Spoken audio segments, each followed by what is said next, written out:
बिस्मिल्लाहिर्रहमानिर्रहीम। अस्सलाम वालेकुम वरहमतुल्लाहि वबरकातुहू।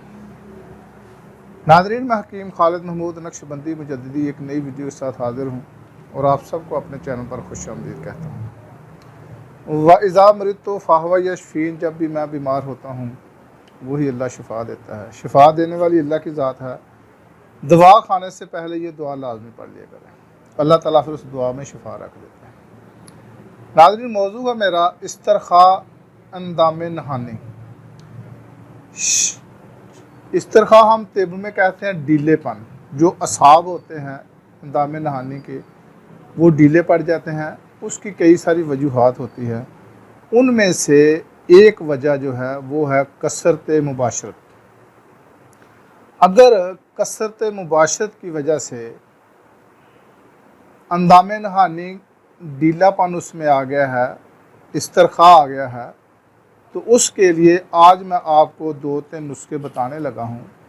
आप इस पर अमल करें तो इंशाअल्लाह ताला इससे काफ़ी फ़ायदा हासिल होंगे। ये वीडियो काफ़ी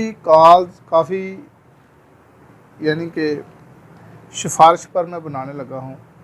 कुछ फ़ीमेल ऐसी भी होती हैं कि वो अपनी मर्द जो है, अपनी जो तकलीफ़ होती है या अपनी जो भी उसको हिचकिचाहट होती है बताते हुए किसी को, तो उन फीमेल के लिए ये वीडियो है। तो ये आप इसको किसी को पूछने की भी ज़रूरत नहीं है। इसको तहम्मुल से सुनकर इसको आप इस्तेमाल करें। ये नुस्खा आपको बहुत मुफीद रहेगा।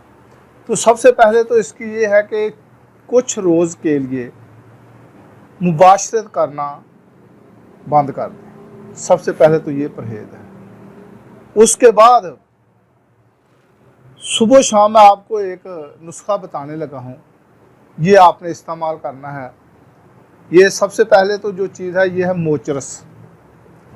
50 ग्राम आंवला खुशक, 50 ग्राम तबाशीर नुकरा।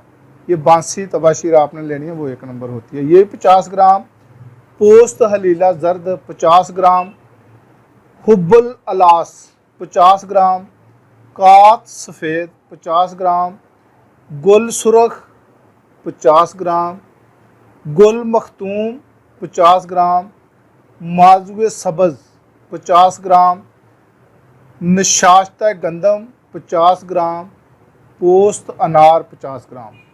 ये जो पोस्त का लफ्ज़ होता है ये होता है ऊपर वाला छिलका। ये आप इस्तेमाल करें तो ये 50-50 ग्राम आपने लेनी है।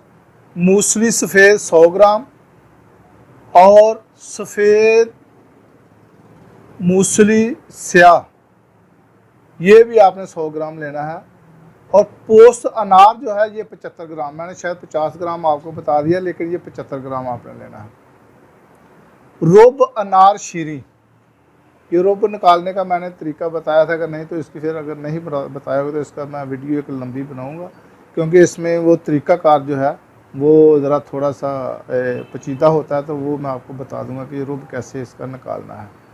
और रुब बही, ये दोनों चीज़ें, रुब अनार शीरी 150 ग्राम और रुब बही ये भी 150 ग्राम। और चीनी जो है ये 2.25 किलो लेनी है। और ये तो ऊपर वाली दुआएं हैं, रुब अनार शीरी और रुब बही और चीनी के अलावा जितनी भी अद्वियात है इन सब को आपने कूट कर इसका सफ़ूफ तैयार कर लें। ब्रिक सफ़ूफ होना चाहिए। हमारे तिब में इसको छिलनी जो होती है ना, जिसको पंजाबी में छाननी भी कहते हैं, इसके नंबर होते हैं। ये तकरीबन 80 नंबर जो छिलनी है उसका ये हम उसको कहते हैं कि ये जो दवाई है 80 नंबर छिलनी से इसको छान लें। क्योंकि छिलनी के जो छाननी होती है उसके मुख्तलिफ जो उसकी जाली नीचे होती है वो मुख्तलिफ साइज़ उसके होते हैं, सुराख। तो ये जो दवाई है ये 80 नंबर छिलनी से आप इसको छान लें। और रुब जो चीनी है उसमें थोड़ा सा पानी डाल के उसको मिक्स कर लें पानी में। और जो रुब दही है और रुब अनार शीरी है, इन तीनों चीज़ों को आपने आग पर रख दें और इसकी चाशनी तैयार करें।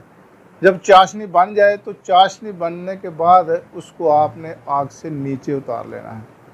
नीचे उतार कर ये जो पिसी हुई दवाई है इसको इसमें शामिल करके और वो जो जैसे वो चटनी बनाते हैं ना डंडे से, जिसको हम कहते हैं कूंडा डंडा, इसको में सिर्फ आपने जिसमें ये बनाई है उसमें आपने वो डंडे से इसको खूब चटनी की तरह चलाना है ताकि ये जितनी भी दवाएं हैं उसमें मिक्स हो जाएं, ये एक मजून टाइप बन जाएगी। ये सुबह शाम आपने 7 माशा इस्तेमाल करना है।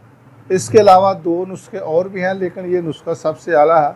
तो अगर किसी को फ़र्क ना पड़े तो वो मुझे कमेंट्स कर दे, मैं इंशाल्लाह दूसरे नुस्खे भी आपको बता दूंगा। बहरहाल ये एक ही नुस्खा खाने के लिए काफ़ी है।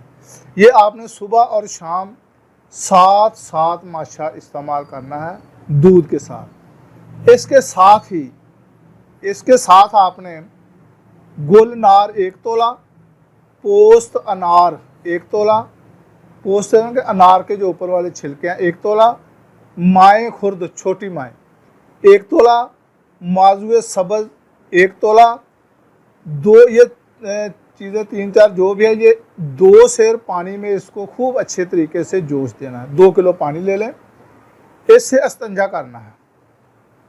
2-4 मरतबा एक दिन में इस्तिंजा करें, या यही चीज़ें एक गर्म पानी में डालकर एक टप जो है उसमें डाल लें और उसको उसमें बैठाएं, या मरीज़ा खुद जिसको ये मसला है ढीलापन आ गया है अंदामे नहानी में, ये शर्मगाह में, तो वो टप में बैठ जाए तो ये मसला उसका काफ़ी हल हो जाएगा।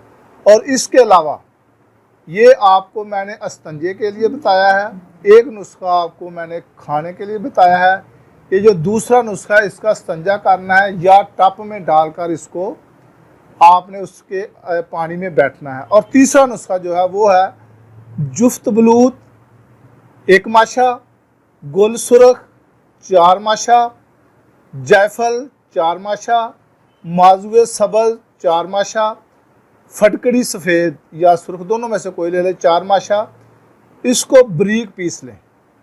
ये जो चीज़ें हैं ये 1 दिन की है, इसकी आपने 2 पोटलियाँ बनानी हैं। मलमल का कपड़ा ले लें, 2 पोटलियाँ बना लें। और मशहूर व मरूफ इसका आम तरीका है कि सुबह और शाम को सोते वक्त ये अंदामे नहानी में जैसे पोटली रखी जाती है इसको रखें, तो उसमें जो इस तरह आ गया है, पट्ठों की जो लचक की वजह से ढीलापन आ गया है, ये नुस्खे तीनों इस्तेमाल करें तो इंशाल्लाह ताला आपको बहुत सारे फ़ायदे मिलेंगे। खुदा हाफिज़। अस्सलाम वालेकुम रहमतुल्लाहि व बरकातहू।